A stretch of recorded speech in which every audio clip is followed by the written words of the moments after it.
لا إله إلا الله.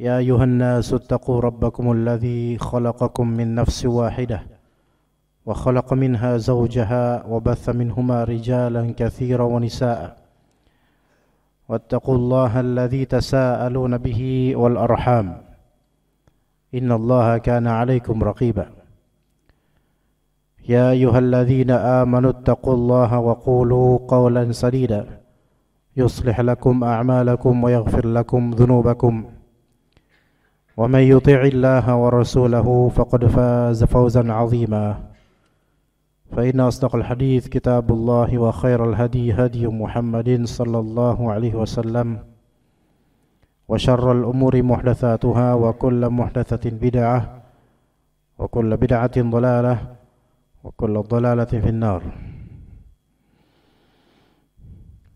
Para ikhwah dan akhwat rahimani wa rahimakumullah, di pagi hari yang berbahagia ini insyaallah kita akan melanjutkan pembahasan dari kitab At-Tauhid dan penjelasannya dari kitab Al-Qaul Al-Mufid oleh Syekh Muhammad bin Shalih Al-Utsaimin. Untuk kitab Al-Qaul Mufidnya, adapun kitab Tauhidnya oleh Syekh Muhammad bin Abdul Wahhab rahimahumullah. Kita akan bahas satu hadis atau kita akan bahas salah satu athar yang disebutkan di kitab ini. Atharnya Ubadah bin As-Samit. Ubadah bin As-Samit radhiyallahu anhu sebagai seorang bapak, maka beliau pun memberikan nasihat kepada abna dan ahl, kepada anak-anaknya dan istrinya. Dan pada konteks kali ini beliau memberikan nasihat kepada anaknya. Dikatakan annahu qala li ibnihi, beliau berkata kepada anaknya, ya bunayya, wahai anakku, innaka lan tajida tu'mal iman hatta ta'lama anna ma asabaka lam yakun liyukhti'aka wa ma akhta'aka lam yakun liyusibak. Sesungguhnya engkau tidak akan mengecap manisnya iman, rasanya iman, tidak akan merasakan rasanya iman sampai engkau mengilmui bahwasanya ma asabak lam yakun liyukhti'ak wa ma akhta'aka lam yakun liyusibak. Sampai kalian mengilmui, sampai engkau mengilmui dua hal ini, yaitu bahwasanya apa yang mengenaimu itu tidak akan melesat darimu, tidak akan meleng. Ya, apa yang Allah takdirkan bahwasanya itu akan menimpamu atau mengenaimu, maka tidak akan berpaling, tidak akan melesat, tetap akan dapat. Wa ma akhta'aka lam yakun liyusibak, dan apa yang berpaling atau melesat darimu maka tidak akan mengenaimu. Sami'tu Rasulullah sallallahu alaihi wasallam yaqul, aku pernah mendengar Rasulullah SAW bersabda, inna awwala ma khalaqallahu al-qalama, atau dalam redaksi lain bisa juga inna awwala ma khalaqallahu al-qalamu. Ya. Di sini ada dua probabilitas makna. Yang pertama, sesungguhnya awal yang Allah ciptakan adalah pena. Itu makna pertama. Makna kedua dari kalimat ini, sesungguhnya Allah menciptakan pena dan Allah Subhanahu wa taala memerintahkan pena itu nanti untuk menulis. Taib. Faqala lahu uktub, maka Allah berkata kepada pena, tulislah. Maka berkata pena itu, ya Rabbi ma madza aktub, wahai Tuhanku, aku harus nulis apa? Maka kata Allah Azza wa Jalla, uktub maqadira kulli syai'in hatta taqum as-sa'ah. tulislah takdir segala sesuatu sampai terjadi kiamat nanti. Ya bunayya, kata Ubadah bin Samit, ya bunayya, wahai anakku, sami'tu Rasulullah sallallahu alaihi wasallam yaqul, aku pernah mendengar Rasulullah SAW berkata begini kemudian, man mata ala ghairi hadza falaysa minni. Barang siapa yang mati dalam keadaan tidak seperti ini, yaitu barang siapa yang mati dalam berakidah tidak seperti ini, maka bukan termasuk golonganku. Barang siapa yang mati tidak memiliki akidah ini, gitu loh, memiliki akidah yang lain tentang masalah takdir, yaitu barang siapa yang mati dalam poin berkaitan dengan takdir, ya mati dalam poin yang bersimpangan dari akidah tentang takdir seperti ini, maka bukan termasuk golonganku. Baik, kita pelajari insyaallah athar dan hadis ini. Ubadah bin As-Samit menasihati putranya, anaknya. Beliau mengatakan, kita mulai dari awal, kita jelaskan, lan tajida tu'mal iman. Engkau tidak akan menemukan, engkau tidak akan merasakan rasanya iman. Ini memberi faedah bahwasanya iman memiliki tu'm, yaitu memiliki rasa. Namun rasanya iman ini tidak seperti rasanya sesuatu yang di indera. Indera kita bisa mengecap dari lidah, kemudian merasakan lewat kulit, melihat dengan mata dan seterusnya. Maka iman itu di qalbu, terasa di qalbu. Iman terasa di qalbu. Dan perbedaan lainnya, rasa sesuatu yang diinderakan itu sementara saja terasanya. Namun rasanya iman yabqa muddah tawilah, akan menetap untuk jangka waktu yang bisa panjang. Untuk jangka waktu yang bisa panjang. Ketika antum makan, maka mengecap saat itu saja makanan itu. Mungkin kadang-kadang sebagian makanan atau minuman terbekas, masih ada bekasnya, enaknya itu masih ada. Tapi itu sebagiannya saja. Adapun kalau iman jika itu terasa, maka dia bisa jangka waktu yang cukup panjang dan bisa berantai menuju ke amal soleh berikutnya, menuju tauhid yang terus bertambah atau meninggi. Itu bedanya tu'mul iman dengan tu'mut ta'am. Rasanya iman dengan rasanya makanan atau sesuatu lainnya yang diinderakan oleh mata, pendengaran, kulit, lidah dan seterusnya. Maka dikatakan oleh Syekh Utsaimin rahimahullah berkenaan dengan karakteristik rasanya iman, yabqa muddah tawilah. Iman itu bisa, rasanya iman itu bisa menetap untuk jangka panjang. Hatta innal insana ahyanan yaf'alu ibadatan fi safa'in wa huduri qalbin wa khushu'in lillahi azza wa jalla fatajiduhu yatata'amu bitilkal ibadah muddah tawilah. Sampai kadang-kadang ada manusia yang melaksanakan ibadah dengan kejernihan dan kehadiran kalbu, dengan kekhusyuan kepada Allah. Engkau melihat orang ini menikmati ibadah tersebut dalam jangka waktu yang panjang yang tidak dirasakan oleh indera ketika men-scanning suatu rasa. Ya. Sekarang coba nih ikhwan. Ketika antum makan dimanapun itu, dan adakah seseorang dari kita makan dalam waktu sejam makannya? Kita kadang marahin anak-anak kita atau bocil ya, makan lama banget gitu. Taib, gak ini makan sejam non-stop, ada gak di antara kita gitu? Pasti gak ada, sejam non-stop. Urusan yang di YouTube tentang memecahkan rekor makan itu orang agak-agak ya. Nah, tapi ini orang normal 1 jam deh. Berusaha mengecap semua makanan dalam sejam tanpa berhenti. Nggak ada yang seperti itu. Nggak bakal kuat, ya. Nggak bakal menikmatinya. Taib, sekarang di antara mungkin tergolong nikmat walaupun kadang berakibat sengsara, gatal di kulit. Ada nggak orang 1 jam menikmati garuk di kulitnya, di kulit yang sama? 1 jam digaruk terus, nggak nyampe 1 jam sebenarnya, 10 menit aja udah lecet itu kulit. Dan akhirnya enak gak? Nggak enak. Akhirnya nggak enak. Taib. Kemudian menikmati suatu pemandangan dalam waktu sejam, diam aja ngeliat satu pandangan itu, diam aja situ, ngelihat pemandangan yang sama aja, lama-lama terasa biasa, lama-lama terasa biasa. Taib. Pendengaran pun begitu, ngedengerin itu aja, masalah dunia ya, ngedengerin itu aja, tidak ada kaitannya dengan iman ini.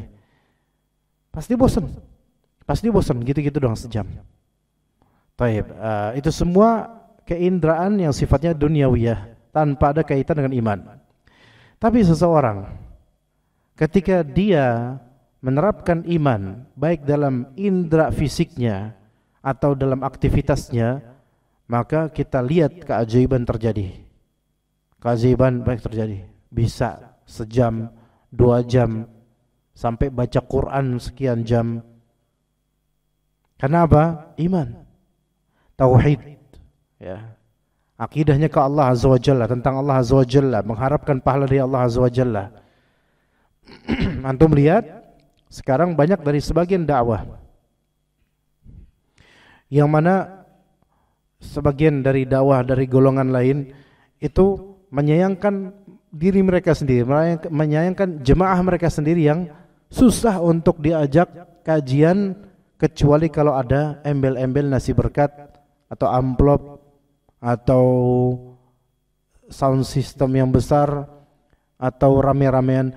Kalau enggak gitu enggak bakal hadir pengajian. Kemudian sebagian dari mereka dan kiai mereka mulai melihat dan mengkiaskan atau menyambungkan permasalahan dengan bagaimana dakwah sunnah yang ada di Indonesia terutama ini. Yang mana baik dari ikhwan-ikhwan kita betah ngaji tanpa diembel-embeli apapun. Ngaji aja. Enggak perlu ada muqaddimah lama, enggak perlu ada bacaan tahlilan lama, enggak perlu ada nasi bungkus nasi berkat. Karena kita bukan panasbung dan panaskat, ya kan? Jadi kita orang biasa yang nuntut ilmu. Kemudian pematerinya juga tidak menerapkan tarif, dan kalaupun dikasih terima apa adanya berapa. Kemudian tromol-tromol tidak hilang dibawa oleh pematerinya, karena sebagian dari maulid dan tahlilan itu sampai tromol pun dibawa oleh pematerinya dan tim pematerinya. Itu terjadi. Lalu apa yang menyebabkan kenapa ikhwan-ikhwan salafin ahlus sunnah itu mereka masih aja banyak yang ikut hadir kajian, gitu loh. Dari yang mungkin ustadznya populer bahkan sampai ustadznya kurang populer tetap banyak yang ikut kajian. Karena apa? Karena dari awal ditanami tauhid, dari awal ditanami iman dan kesadaran untuk menuntut ilmu, untuk membenahi diri dan keselamatan akhirat. Itu pondasinya. Itu pondasinya. Ini terlepas dari beberapa kajian-kajian mainstream dan cara berpikir yang sebenarnya agak kekanak-kanakan yang menginginkan kajian itu harus besar, harus populer ustadznya. Terlepas dari itu, kalau itu kita pinggirkan karena itu kekanak-kanakan, childish. Ya, itu terjadi banyak di Jakarta memang. Tapi terlepas dari itu, kajian-kajian sunnah ini menitipkan pada qalbu audiens, yaitu spirit untuk mencari ridha Allah dengan menuntut ilmu yang dicari ridha Allah. Iman, ada iman di situ. Maka iman ini yang dengan izin Allah Ta'ala menggerakkan dia untuk beramal, yaitu menuntut ilmu, datang ke majelis ilmu, bukan nyari rame-ramean. Makanya beberapa dari Walaupun dalam dakwah kita, dakwah Ahlussunnah Salafiyin, kalau misalnya memang hanya pengen rame-ramean, maka ini sebenarnya pergeseran dan downgrade dari iman menuju apa? Menuju pernak-pernik keduniaan dan kuantitas saja. Dan ini downgrade, yaitu penurunan grade, penurunan iman. Ya, seseorang ketika siapapun, mau dia panitia, mau dia hadirin biasa, bahkan sampai ustadznya sekalipun, kalau memparameterkan keberhasilan hanya dengan kuantitas, ya, atau banyak-banyakan semata, ramai-ramean, maka ini bukan bagian dari iman seperti ini. Bukan bagian dari iman. Malah fitnahnya lebih besar daripada kajian-kajian yang biasa. Seperti begitu. Maka diawali dari iman dulu. Tanamkan tauhid. Dari ustadznya sendiri yang memberikan materi, itu harus bertauhid juga. Panitia juga harus bertauhid. Audiensnya bertauhid, kameramannya juga. Semua elemen itu bertauhid. Sehingga kajian berkah. Dan kajian kalau berkah dari semua elemen, ada satu yang berusaha menyusup untuk dunia, terdepak dengan sendiri. Terdepak dia, nggak cocok. Orang-orang yang nyari dunia itu cocok untuk kajian-kajian yang memang elemen-elemennya itu mengusung dunia semua, baru cocok di situ. Banyak-banyakan, kemudian masalah uang lah, kemudian masalah, dan seterusnya banyak sekali, ikhwan. Masalah dunia yang nggak perlu difikirkan dalam kajian kita untuk menyuburkan iman, meninggikan iman. Makanya terasa iman itu sampai berjam-jam pun hadir, itu tetap bisa nyimak tanpa misu-misu, tanpa menggerutu, tanpa kesel kok segini doang. Enggak. Karena apa? Karena kalau 1000 orang datang tapi enggak hadir kalbu mereka karena Allah, itu jauh di bawah, downgrade dibandingkan cuman 5 orang misalnya, tapi betul-betul masuk semua ke hati semua ilmunya itu, insyaallah. Karena dicari dari majelis ilmu itu apa? Pertambahan iman, tajdidul iman, pembaharuan iman. Ya, sehingga kalau kita habis kajian ada bekal buat semangat beramal soleh. Karena ada harapan ke Allah gitu loh. Maka kalau misalnya selepas kajian atau selepas kajian-kajian yang antum hadiri manapun, kalau selepas itu tuh nggak ada pertambahan ilmu, nggak ada pertambahan iman, nggak ada semangat kemudian untuk lillahi ta'ala beramal soleh ke depannya, ngapain untuk ngaji? Apa manfaatnya untuk ngaji gitu? Karena supaya mentajdid iman, kita betah-betahan duduk di sini mentajdid iman, recharging iman, sehingga dengan iman itu kita bisa beramal soleh. Dengan iman itu kita bisa ihtisab, minta pahala dari Allah atas segala amalan setelahnya yang kita lakukan. Begitu ikhwas sekalian. Maka hindari potensi interest dunia dalam masalah ilmu ini. Baik materinya, hadirinya, panitianya, kameramennya, stafnya, petugasnya dan seterusnya. Kalau mendapatkan serpihan bagian dunia dari itu selama itu halal, la bas, enggak masalah selama itu tidak menjadikannya terfitnah. Tapi kalau sudah mulai bergeser kepada ketertarikan duniawi, maka iman mulai turun. Yang naik apa? Ambisi dunia. Ingat, kalau manusia udah berambisi dunia itu lebih bahaya dan lebih buruk daripada dzi'ban ja'i'an, yaitu 2 serigala yang dilepas, dan itu 2 serigala itu dalam keadaan lapar dan ada domba atau kambing di dekatnya. Maka orang yang punya ambisi dunia itu lebih mengerikan daripada 2 serigala ini. Begitu jemaah sekalian rahimakumullah. Maka fal iman lahu halawah wa lahu ta'am atau tu'am la yudrikuhu illa man asbaghallahu alaihi ni'matahu bihadhil halawati wa hadzal tu'am. Iman itu memiliki kemanisan, memiliki sisi manisnya, memiliki rasa manis dan rasanya yang tidak dirasakan kecuali oleh orang yang Allah Ta'ala sempurnakan padanya kenikmatan. Jadi kalau misalnya dalam konteks kita menuntut ilmu atau mengajarkan ilmu, dari awal itu memang sudah hadir qalbunya untuk memperbaiki diri dan memperbaiki kaum muslimin. Memperbaiki diri, memperbaiki keluarga, memperbaiki kaum muslimin, beramal soleh, minta pahala dari Allah, mencari ridha Allah Azza wa Jalla. Itu kerasa nikmatnya. Kerasa nikmatnya di mana? Di hati. Di hati. Dan terasa lebih mahal, lebih mewah, lebih megah. Wallah, lebih megah, lebih mahal, lebih mewah dibandingkan sekedar kuantiti hadirin yang hadir. Karena apa? Karena hadirin sebanyak apapun hadir, antum gak bakal bawa ke rumah antum. Tapi ilmu yang antum dapatkan di kajian, antum bawa itu ke rumah antum. Jadi percuma kalau 1000 orang yang hadir, antum ke rumah antum cuma bawa cerita. Oh tadi banyak, ustadznya lucu. Cuma itu yang antum bawa, betapa murahnya. Gak ada harganya kajian itu bagi antum. Tapi kalaupun yang datang seberapa, gak banyak, gak sampai 1000, seberapa aja.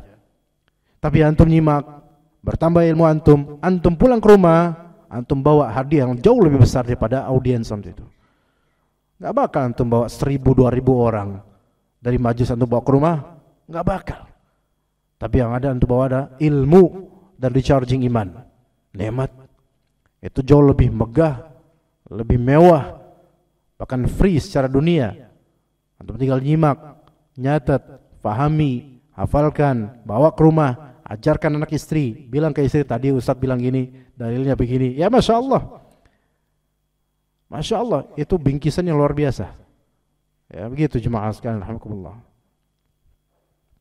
Kemudian dikatakan oleh Ubadah bin Samit, innaka lan tajida ta'mal iman. Engkau tidak akan mendapatkan rasanya iman hatta ta'lama annama asabaka lam yakun liyukhti'ak. Sampai engkau mengilmui, bukan sebatas tahu, sampai mengilmui, berarti sampai hati itu. Pemahaman ini sampai hati, annama asabaka lam yakun liyukhti'ak. Bahwasanya apa yang menimpamu enggak bakal melesat darimu. Wa ma akhta'aka lam yakun liyusibak. Dan apa yang melesat darimu tidak akan menimpamu. Ini kalimat yang sudah pernah kita pelajari atau jemaah pelajari di hadis Abdullah bin Abbas, ya. Jadi ilmu ini annama asabaka lam yakun liyukhti'ak wa ma akhta'aka lam yakun liyusibak. Kalimat yang semua muslimin itu juga ngerti, paham, tahu. Semua Allah yang takdirin. Atau bahasa yang umumnya di Indonesia, kalau jodoh nggak bakal kemana-mana. Kalau jodoh nggak bakal kemana-mana. Itu bahasa lainnya ya. Artinya kalau emang itu nasibmu, yang nggak bakal melesat, itu sudah nasibmu. Kalau itu bukan nasibmu, ya nggak bakal jadi nasibmu, gitu loh. Kalau bahasa kita aja, bahasa umumnya kita. Ya. Namun seringkali ada beberapa hal yang perlu diperhatikan untuk tradisi kita atau kebiasaan kita. Pertama, masalah seperti ini seringkali atau kaidah seperti ini seringkali hanya dikaitkan dengan jodoh saja. Itu diantara ada cukup kesalahannya di kebiasaan kita. Istilah jodoh itu nggak bakal kemana. Jodoh itu kan pasangan laki perempuan, gitu. Hanya itu saja yang seolah-olah selaras dengan kaidah ini.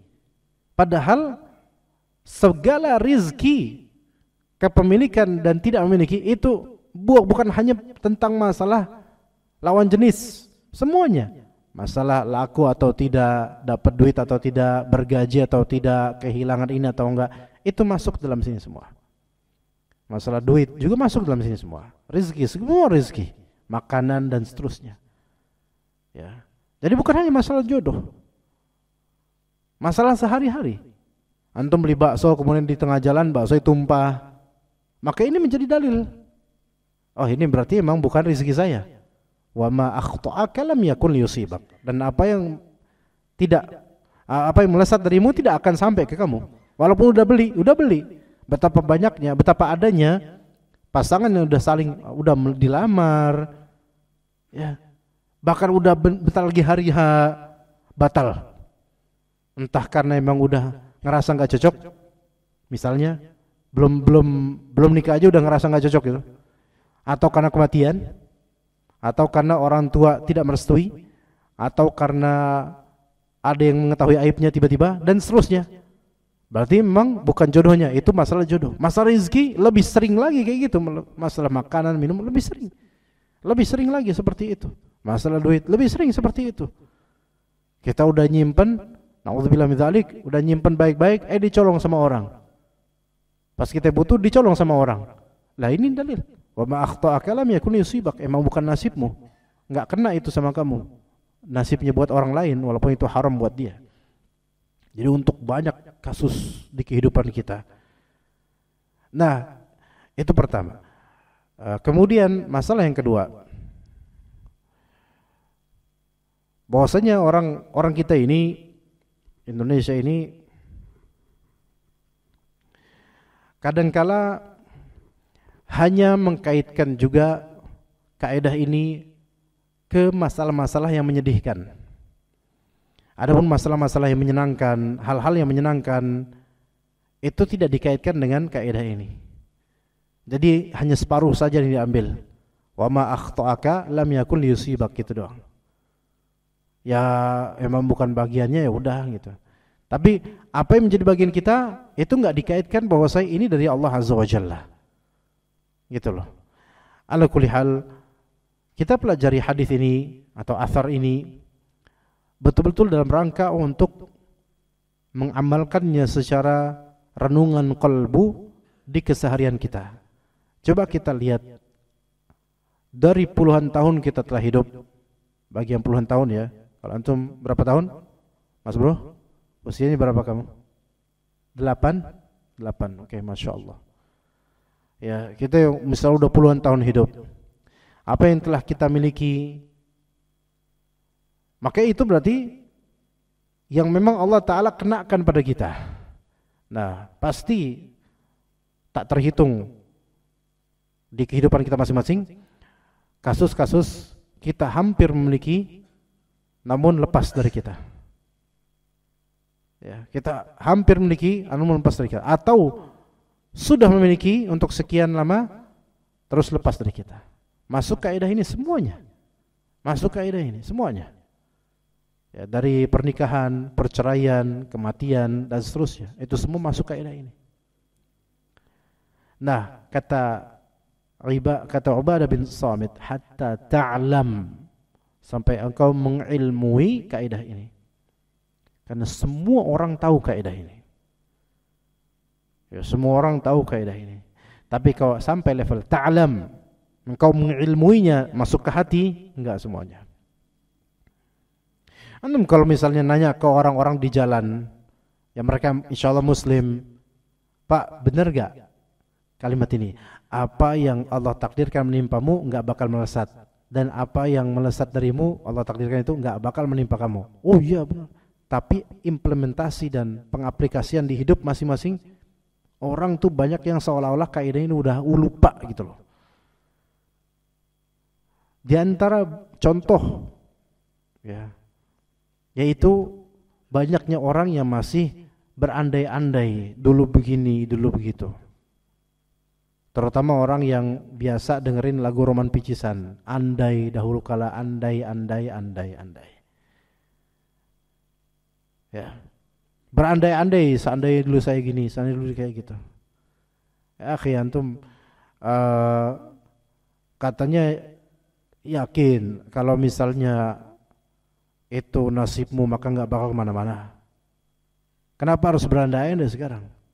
Kenapa harus turn back time, atau kenapa harus flashback dan balik ke masa jadul yang enggak bakal pengandaianmu itu mengubah apapun? Enggak bakal. Jadi pengandaian seseorang akan masa lalu itu tidak akan mengubah masa lalu. Semua telah tercatat, record. Enggak bakal berubah. Itu sia-sia aja. Cukup dengan kalimat, ya kalau itu memang bukan rezeki saya, memang udah Allah takdirin. Enggak bakal jadi rezeki saya kalau enggak Allah takdirin. Jadi enggak usah banyak berandai. Ya. Bahkan sampai misalnya pun, kalau misal ada hak kita yang dirampas orang misalnya, ada hak kita yang dirampas orang atau dipegang sama orang, dan kita enggak mampu untuk mengambilnya, berarti memang ini yang pertama akidah kita apa?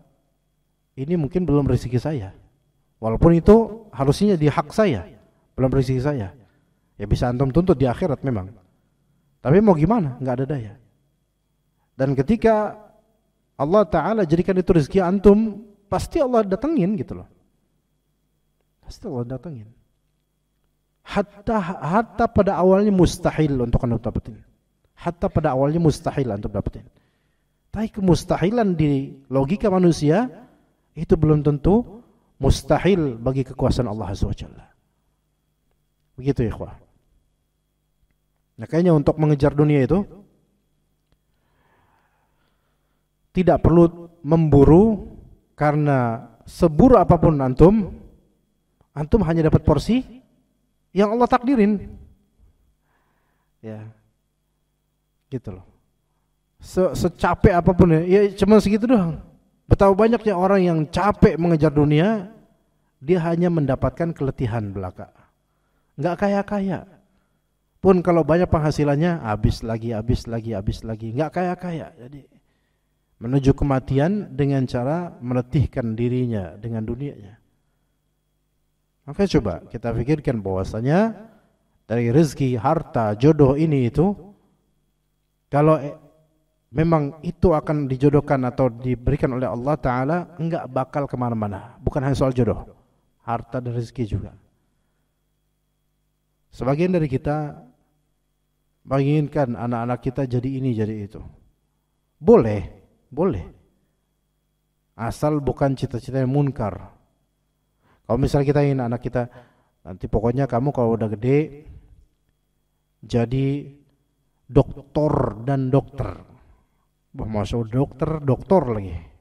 Ajib ya. Taunya lulus SMA, anak antum dagang. Wah, enggak terima. Wah, saya itu nafkahin kamu, nyekolahin kamu supaya jadi dokter, bukan dagang cilok kayak gini, gitu misalnya. Anaknya enggak. Saya enggak tertarik Pak jadi dokter Pak. Kenapa? Soalnya bapak sakit-sakitan, takutnya nanti saya yang jadi dokter buat bapak itu misalnya. Enggak mau. Anak yang lain diplotkan supaya jadi ini, enggak, ternyata belok semua. Itu banyak cerita di zaman dahulu, bapak-bapak yang kecewa sama anaknya karena tidak sesuai dengan cita-cita dunia bapaknya.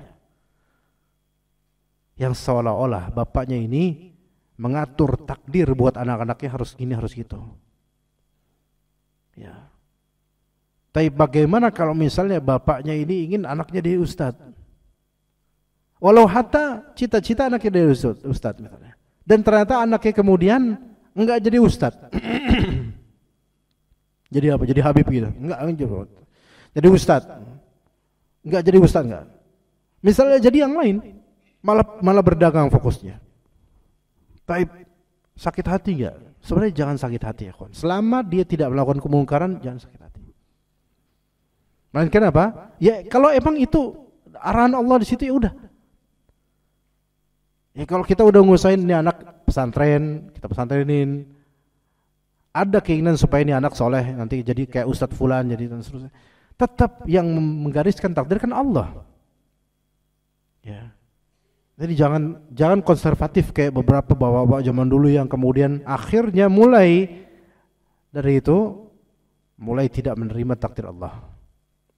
Ilmu ini mulai hilang. Ilmu ini mulai hilang dari hatinya. Jadi hati-hati loh. Betul, ikhtiar dipesantrenkan, kemudian ikhtiar dinafkahi, betul. Itu ada pahala semua. Tapi jangan bubarkan semua pahala ikhtiar tersebut dengan pada akhirnya menggugat takdir Allah dengan mengatakan, ya Allah saya kan sudah nafkahin, saya sudah ikhtiar, kenapa engkau takdirkan dia enggak jadi ustadz misalnya. Kita enggak tahu hikmah yang Allah berikan. Karena enggak semua orang harus jadi ustadz juga. Bahkan ada yang bapak ini cita-citanya enggak semua anak jadi ustadz, enggak apa-apa lah, pokoknya yang penting jadi soleh gitu. Saya serahkan ke Allah misalnya. Ternyata anak-anaknya jadi ustadz-ustadzah semua. Ada yang kayak gitu. Wah ini Masya Allah, ada yang kayak gitu. Berarti emang benar-benar cita-cita manusia boleh bercita-cita. Tapi kenyataan itu Allah yang menentukan. Gitu. Sekarang ya Pak.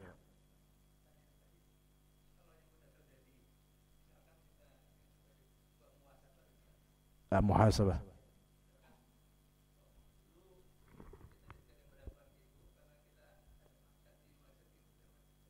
Ada maksiat. Jadi ketika kita dapat suatu musibah. Aha. Oh ya. Oh iya, baik, asal. Ya. Jadi ketika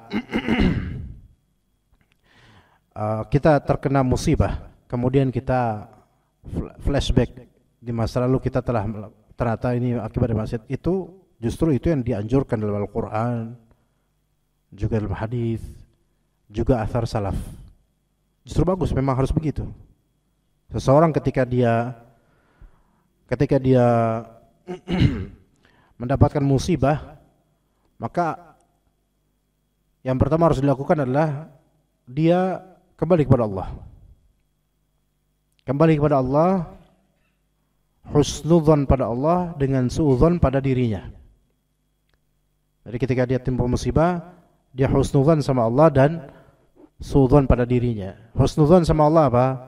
Musibah ini adalah kebaikan Allah, nasihat dari Allah, teguran dari Allah. Ada hikmah di balik musibah, dan yakin bahwasanya Allah Ta'ala tidak hendak menghinakannya. Itu husnudzon sama Allah. Suudzon sama diri sendiri, yaitu merasa bahwasanya ini adalah akibat dari dosa-dosa saya. Ya. Itu tersurat dan tersirat dalam ayat-ayat. Tersurat dan tersirat dalam ayat. Tersurat berarti jelas-jelas termaktub, tersirat yaitu secara makna. Coba ana sebutkan di sini beberapa ayat insyaallah.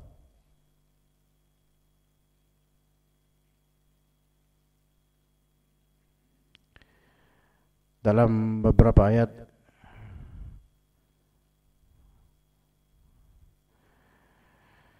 dikatakan, misal dalam surat An-Nisa 79, ma asabaka min hasanatin faminallah wa ma asabaka min sayyi'atin famin nafsik. Apa yang menimpamu dari kebaikan, maka itu dari Allah. Dan apa yang menimpamu dari keburukan, maka itu dari dirimu sendiri. Maka itu sebabnya kamu sendiri, ulah tanganmu sendiri. Ini tersurat jelas-jelas ya. Jadi musibah menimpa kita karena apa? Karena ulah tangan kita. Ya, juga di surat Asy-Syura ayat 30, wa ma asabakum min musibatin fabima kasabat aydikum wa ya'fu an katsir.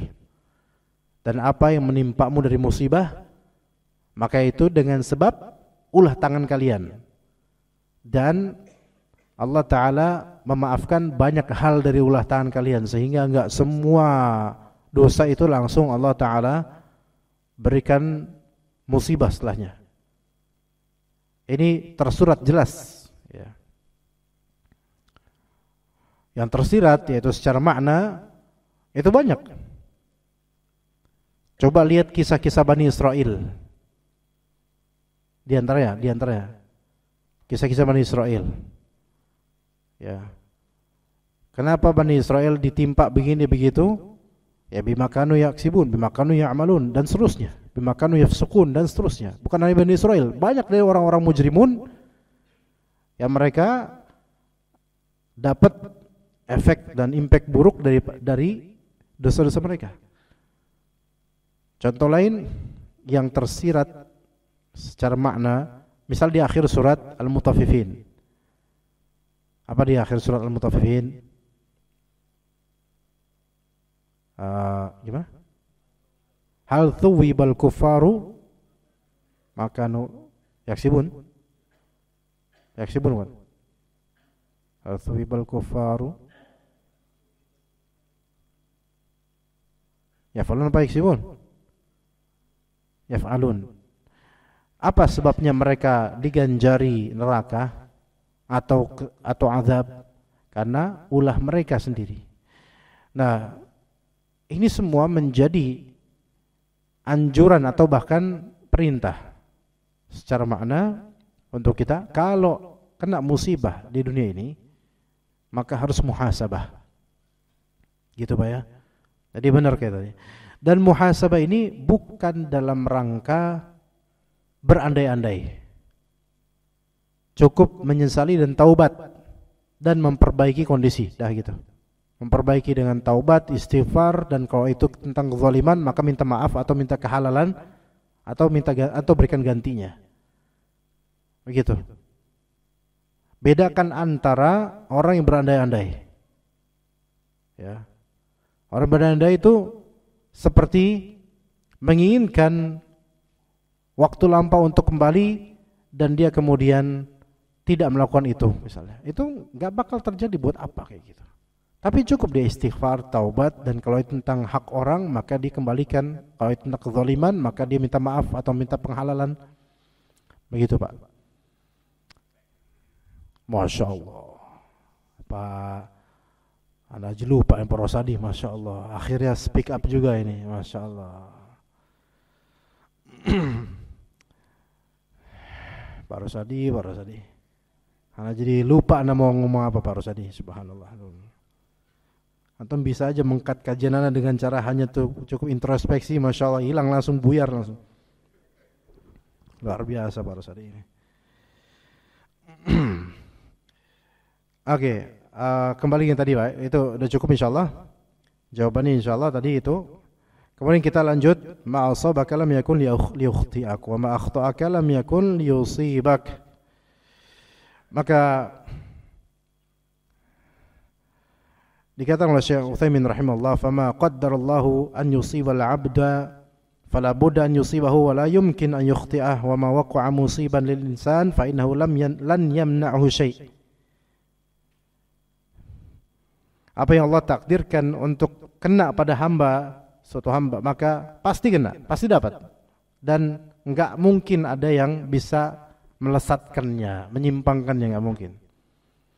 Dan apa yang terjadi menimpa seseorang, enggak ada yang bisa mencegah. Ya subhanallah, ada kisah berkaitan dengan diri anak, kenyataan diri anak, kenyataan kejadian di hidup anak. Yang mana sejujurnya itu ketika itu ada dana yang besar yang ditahan oleh sebagian, ada bukan sebagian, malah satu orang sebenarnya ditahan. Dan dana udah nggak mau lagi dana itu, kelas.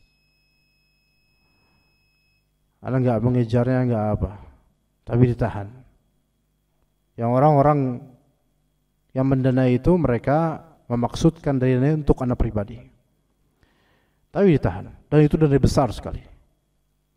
Anda enggak mengejar, Anda enggak nanya-nanya lagi, cuman Anda hanya mempermasalahkan apa dana itu dialihkan ke yang tidak berhak. Yang kalau muhsinin pada tahu, itu mereka tidak akan ridho. Itu aja Anda enggak terimanya. Anda enggak ngejar duit itu. Namun Masya Allah, setidak ngejarnya Anda ternyata dapat juga.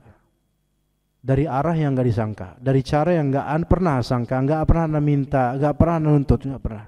Tapi dapat akhirnya. Kemudian ikhwan, ada juga sisa dana kemudian yang Anda enggak minta. Yang versi kedua ini akan Anda sebutkan nominalnya karena ada ibrah di balik ini, ikhwan. Di hari itu ada Islamic Book Fair. Kan belakangnya dari Islamic Book Fair. Kalau antum tahu mungkin 2 pekan lalu atau 3 pekan lalu lah. Itu dimulai hari Rabu, berakhir hari Ahad kalau nggak salah. Di hari Selasa, Anda nggak tahu tentang Islamic Book Fair ada kapan, nggak tahu. Hari Selasa Anda visit ke rumah orang tua Anda, kayak abi umi Anda, ayah ibu Anda. Terus umi Anda, ibu Anda minta request besok ada Islamic Book Fair. Udah lama pengen banget ke tempat seperti itu. Ya. Maka jiwa keanak-anakan meronta-ronta setelah itu pengen bakti gitu kan. Dan ini penceritaan ini hanya untuk ambil ibrah, bukan karena antum melihat Anda bakti atau enggak. Anda orang biasa seperti antum juga. Tapi ambil ibrahnya ikhwan dari kisah ini. Maka kemudian akhirnya taib, Anda traktir ibu Anda dan kedua adik Anda perempuan. Kita bareng ke sana. Anak kawal mereka gitu. Ya. Nah, ya di sana beli apa yang kalian suka gitu. Enggak apa-apa, beli apa yang kalian suka. Dan beli untuk orang-orang yang tercinta juga beliin yang banyak.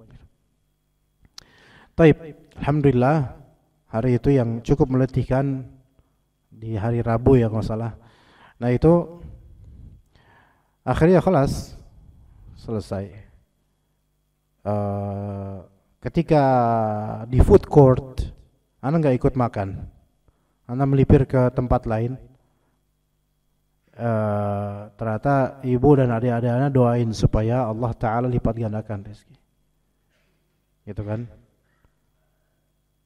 Bahkan ditentukan di situ disebutkan semoga Allah berikan rezeki 10 kali lipat buat ana tanpa sepengetahuan ana. Doa-doa itu oleh mereka. Terus kemudian kami ke Kalibata, dan sebelum ana pulang dari Kalibata menuju ke Bekasi, ibu ana dengan kalimatnya itu tulus banget, kelihatan mimik wajahnya tulus ya. Mudah-mudahan Allah ganti yang jauh lebih banyak gitu.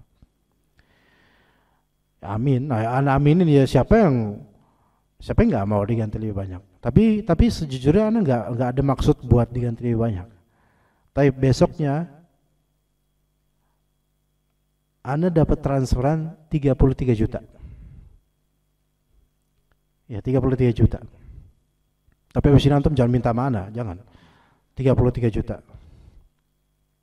Gitu. Ana wallahi ana nggak nyari duit itu. Ana nggak mau sebenarnya duit itu tadinya, tapi transfer 33 juta. Alhamdulillah. Ana langsung bisa telepon ibu ana. Assalamualaikum. Ini ibu doain apa? Langsung ana kayak gitu, karena besoknya langsung dapat transfer 33 juta, dan itu hak buat ana gitu, bukan buat santunan siapa, enggak, buat ana beneran ini. Langsung ana telepon ibu ana. Ibu doain apa kemarin? Kenapa emangnya? Sekarang dapat 33 juta. Ya. Kemarin habis berapa pas Islamic Fair? Habis 3 juta. 11 kali lipat. Ya, ajib. Itu hak tersebut ditahan oleh orang tadi. Ana enggak nyari, enggak ngejar, enggak minta, enggak mau juga bahkan. Tapi ya begitu, kalau Allah kasih, mau siapapun nahan, pasti kena juga kita gitu. Itu cuma. Itu masalah duit, masalah jodoh, masalah hal lainnya. Ada masalah jodoh juga. Tadi yang udah ngelamar, udah mau jadi, tiba-tiba bubar, gagal. Karena ada yang menahannya. Tapi ternyata 20 tahun kemudian baru nikah sama itu. Ada yang seperti itu. Ada. Abi Anda pernah menceritakan ada seorang kiai, maksudnya orang ustadz dai dulu zaman kapan tahu ya, itu punya istri pertama, kemudian punya istri kedua, maka istri pertama gugat cerai, nggak terima, ya udah, terus punya istri kedua, keberapa sekarang ya, ketiga, jadi sisa 2, kemudian punya istri keempat, jadi ada 3 istri. Ya udah kan 3. Suatu saat sudah sekian belas atau puluh tahun, istri pertamanya minta nikah lagi. Akhirnya istri pertama jadi istri keempat. Jadi lagi. Itu kalau udah rezeki udah kayak gitu. Iya. Ana nggak doain antum supaya kayak gini kehidupannya. Tapi seru juga sepertinya gitu. Cuman subhanallah, misteri takdir. Ada hal-hal yang gak terduga dari takdir kita itu, Masya Allah. Semua dari kita itu masing-masing memiliki jalan takdir yang unik, spesial. Apalagi mukmin muslim, Gak ada yang Allah Ta'ala hinakan dengan takdir itu. Semua dari kita sama sebenarnya. Ana, antum, setiap dari kita ada takdir-takdir unik yang kalau kita renungkan, gak usah kita pelajari takdir orang dulu. Takdir kita aja, untuk kita aja. Ternyata banyak hal-hal yang luar biasa dari Allah Azza wa Jalla. Begitu ya ikhwas sekalian. Ya. Adapun yang tadi Anda ceritakan, antum mungkin ada juga cerita-cerita yang lebih unik lagi gitu loh. Ini sebagai ibrah saja. Sebagian dari salaf itu kadang mereka berkumpul untuk tahdits bin ni'am, menceritakan nikmat, tapi menceritakan nikmat tidak ada maksud supaya orang lain iri, dan menceritakan nikmat murni menisbatkan nikmat itu pada Allah karena kebaikannya, bukan sebatas pengen ngasih tahu atau sebatas pengen ini, enggak. Supaya kita sama-sama tuh melihat dan bersyukur terhadap apa yang telah Allah berikan kepada kita. Sebagian dari antum punya bisnis yang antum dulu nggak pernah terfikir bisa sedahsyat ini. Bahkan punya bisnis kayak gini aja antum nggak pernah mikir dulu. Bukan bidang antum, nggak ada interest tentang hal ini. Tapi sekarang justru sebagai tulang punggung ya, keluarga, keuangan tertopang lewat bisnis yang nggak pernah disangka-sangka ini. Itulah yang Allah Ta'ala berikan isabah, karena ya disitulah rezekinya, disitulah poinnya, disitulah. Begitu ya ikhwas sekalian. Maka jangan menyesali ketika mungkin putra-putri kita itu tidak persis dengan harapan keduniaan kita. Bahkan sebenarnya putra-putri kita cukup jadi orang soleh aja, itu sudah cukup banget buat akhirat kita.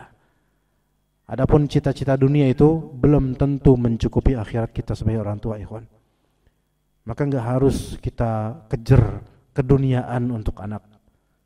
Mereka mau jadi pedagang selama bertakwa jauh lebih baik daripada menjadi tanda kutip tapi korupsi, tapi zalim, tapi ini benar. Taib. Kemudian aku mendengar, kata Ubadah bin Samit, aku mendengar Rasulullah SAW bersabda, Inna awwala ma khalaqallah al-qalam. Sesungguhnya yang pertama yang Allah Ta'ala ciptakanlah al-qalam. Di sini ikhwan, apakah al-qalam, yaitu pena, itu adalah makhluk yang paling pertama? Apakah al-qalam itu makhluk yang paling pertama? Maka jawaban dari Syekh Utsaimin rahimahullah yang ringkasnya adalah,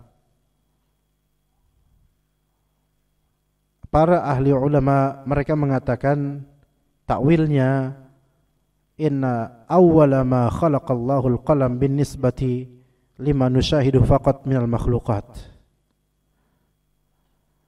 Pena bisa kita katakan makhluk pertama, tapi secara nisbi, yaitu makhluk pertama yang kita bisa ketahui, ya, bisa kita saksikan atau bisa kita saksikan di dalil. Adapun secara hakiki, sebagian ulama berpandangan bahwasanya makhluk pertama itu bukan al-qalam, melainkan al-'arsy. Ya begitu. Dan al-'arsy kita enggak terdeskripsikan. Adapun al-qalam ya terdeskripsikan gunanya untuk menulis takdir dan seterusnya. Kemudian al-qalam itu makhluk hidup atau gimana? Maka dikatakan tidak sama seperti makhluk hidup seperti kita. Loh, tapi itu bisa bicara, oleh karena Allah Ta'ala ajak bicara pada uktub, tulislah. Al-qalam yaitu pena berbicara, Rabb wa madza aktub, wahai Rabbku, aku harus nulis apa? Akhirnya bicara, berarti makhluk hidup dong? Enggak. Ini tidak bisa dikiaskan dengan kenyataan alam dunia kita, yang mana yang berbicara hanyalah makhluk hidup yang berakal. Atau bisa dikatakan binatang berbicara satu sama lain. Tetapi bagi Allah Azza wa Jalla, Allah maha bisa, maha mampu untuk membuat suatu benda mati bicara untuknya. Bukankah di akhirat nanti kulit-kulit pun akan berbicara? Iya, akan menjadi saksi dan bicara. Kulit itu manusia akan bicara. Ya subhanallah, berarti benda mati bisa aja mudah bagi Allah untuk membuatnya bicara di alam akhirat. Bahkan sebagian kasus di alam dunia itu, kalau Allah mampukan suatu benda untuk bicara bisa. Bukankah ada suatu ranting di dekat mimbar Rasulullah SAW yang menangis pernah terdengar oleh sahabat? Bukankah dahulu kala juga ada batu tertentu yang menyampaikan salam ke Rasulullah SAW ketika lewat? Ada yang seperti itu. Ketika Allah mampukan bicara, bisa itu berbicara. Tapi ini tidak bisa menjadi dalil akan adanya ruh di pohon atau di batu. Ini enggak boleh menjadi dalil bagi penganut animisme, dinamisme, Sunda Wiwitan dan seterusnya. Enggak. Ya. Karena ini masalah akidah dan adanya hal gaib di pohon atau di batu-batu itu butuh dalil khusus dan tidak ada dalil yang mendukungnya. Taib, maka ditulislah oleh pena tersebut segala sesuatu sampai terjadinya hari kiamat. Jika ditanyakan, halil qalam ya'lamul ghaib, apakah pena itu mengetahui yang gaib? Maka jawabannya la, enggak. Pena pun enggak tahu yang gaib. Ya, pena pun enggak tahu yang gaib. Selain karena pena ini bukan makhluk berakal seperti malaikat, jin, manusia, melainkan pena ini adalah makhluk yang Allah Ta'ala perintahkan untuk menulis, bukan untuk mengetahui segala, menulis saja, tulis saja. Maka pena itu pun menulis dan sesuai dengan pengetahuan mafhum, pengetahuan manusiawi, pena ini termasuk jamad, yaitu benda mati yang Allah Subhanahu wa Ta'ala mampukan untuk menulis dan mampukan untuk berbicara saat itu. Adapun untuk mengetahui, maka itu bukan urusan pena ini. Ya gitu. Jadi pena ini bukan seperti malaikat, jin atau manusia. Malaikat saja yang Allah tugaskan untuk melakukan sesuatu itu pun tidak mengetahui yang gaib baginya. Malaikatul maut aja tidak mengetahui persisnya kematian setiap insan. Enggak. Malaikatul maut itu hanya diperintahkan untuk mencabut nyawa di waktu sekian dengan detail dari Allah Ta'ala. Tapi keberhasilannya kadang-kadang bisa saja Allah Ta'ala tunda. Nabi Musa alaihissalam juga pernah hampir dicabut nyawanya. Allah suruh cabut nyawa Nabi Musa, namun apakah bisa? Ternyata enggak bisa. Balik lagi kemudian malaikatul maut. Berarti belum. Malaikatul maut aja yang bahasa kita penyelenggara kematian gitu loh, dengan izin Allah Azza wa Jalla. Itu aja kalau Allah Ta'ala tunda dan pending, nggak bisa cabut, nggak bisa. Itu perlu Allah sendiri nyuruh, Allah tugaskan, tapi Allah sang raja, dia memutuskan bisa atau enggak. Malaikat peniup sangkakala aja sampai sekarang dan seterusnya belum menutup matanya, belum berkedip matanya, menunggu perintah Allah untuk meniupkan sangkakala. Kapan? Itu malaikat yang meniup sangkakala aja enggak tahu kapan hari kiamat itu. Gaib baginya. Maka hal-hal gaib ini manusia apalagi yang terbatas banget pengetahuannya, maka enggak bisa menerawang hal gaib. Sekarang juga banyak kemudian hal-hal gaib tentang jin diilmiahkan dengan sains dan seterusnya, itu hati-hati deh. Ya, hati-hati. Taib, kemudian kata Ubadah bin Samit terakhir kepada anaknya, ya bunayya sami'tu Rasulullah sallallahu alaihi wasallam yaqul, wahai anakku, saya mendengar Rasulullah SAW bersabda, man mata ala ghairi hadza falaysa minni, barang siapa yang mati tidak dalam keadaan berakidah seperti ini, maka bukan bagian dari diriku. Taib, emang mungkin ya orang mati dalam keadaan tidak berakidah seperti ini padahal dia muslim? Mungkin enggak? Mungkin. Dan kok bisa mungkin? Iya, karena dia enggak pernah ingat Allah dalam setiap takdirnya. Nikmat tidak dinisbatkan kepada Allah. Musibah dia nyalahin Allah, padahal dia tahu bahwasanya segalanya itu milik Allah dan takdir dari Allah. Tapi bagaimana caranya supaya kita itu teguh dengan prinsip akidah seperti ini? Caranya itu sebenarnya indah dan gampang. Segala peristiwa itu nisbatkan kepada takdir Allah Azza wa Jalla. Dari pendapatan, atau yang keluar dari antum, dari keuntungan atau kerugian yang dari antum, dari kepemilikan atau tidak memiliki, itu semua kaitkan dengan takdir. Wallah, sebenarnya itu bakal menenangkan. Menyerahkan ini memang udah bagian dari takdir sambil ikhtiar dan tidak berandai-andai, itu hidup tuh enak aja sebenarnya sampai kapanpun.